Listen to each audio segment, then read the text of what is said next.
Dear friend, Annie Chevreuil, c'est avec plaisir que je me présente en tant que futur chef du Parti Rhinocéros du Canada et assurément le prochain premier ministre du Canada en octobre 2015.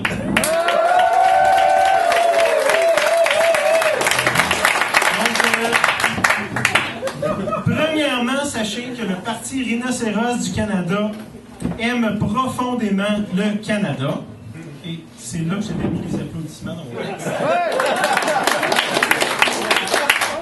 Merci.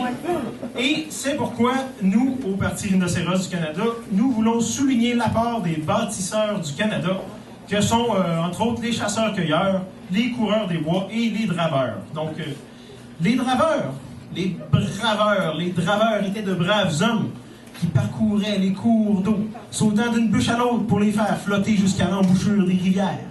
À partir de l'embouchure des rivières, ils risquaient leur vie pour apporter les bûches jusqu'à Québec. Québec, le plus grand port du monde à une certaine époque. Pour construire les bateaux du plus grand empire du monde, pour transporter les plus prestigieuses marchandises du monde sur toutes les mers du monde. Pour honorer la mémoire de nos draveurs, un gouvernement rhinocéros majoritaire, dont je serai le premier ministre, un gouvernement rhinocéros majoritaire propose de remettre sur pied le métier de draveur avec le draveur des temps modernes. Le draveur des temps modernes est un véritable sauveur. Il remettra la saveur économique et écologique sur un même pied de survie. Le draveur des temps modernes, par son métier, rendra inutile la construction de stupides tuyaux transporteurs de pétrole et il empêchera donc les déversements d'un oléoduc dans notre Saint-Laurent. Le draveur des temps modernes, telle l'huile qui flotte sur l'eau, la drave des temps modernes consiste à transporter le lourd pétrole bitumineux de l'Alberta à la surface des cours d'eau du Canada. Cette huile que l'on considère lourde flottera d'ouest en est et rendra le paysage canadien bien plus reluisant. Pour le tourisme, cela mettra le photojournalisme à la canadienne partout dans le monde. Partant de la rivière Arthabasca jusqu'au lac Churchill, en passant de peine et de misère au lac Winnipeg, se videra dans 1001 lacs et rivières ontariens pour atteindre le plus grand lac du monde, le lac Supérieur.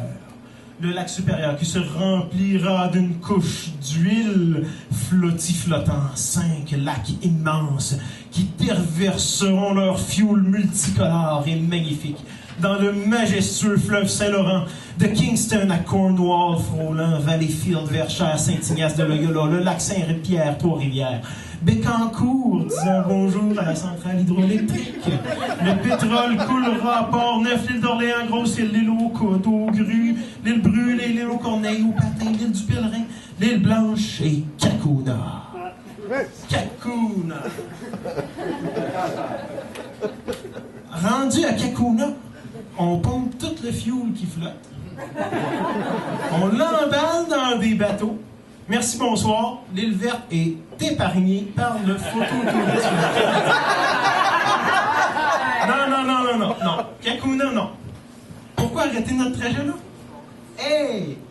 Le pétrole flottant continuera son chemin et sera exporté directement sur la mer jusqu'aux marchés étrangers. La technologie la plus simple, celle de l'huile qui flotte sur l'eau. Nul besoin de dépenser des milliards pour construire un pipeline. Recyclons un métier antique qui rendra nos hommes fiers, en forme, un métier qui remettra notre économie à flot et qui protégera l'environnement contre tout déversement. Un gouvernement rhinocéros majoritaire, une solution durable à des problèmes temporaires. Merci.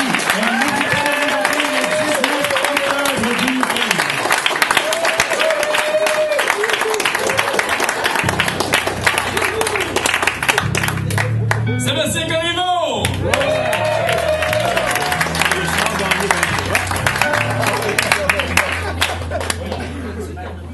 Slam du Québec n'est pas le seul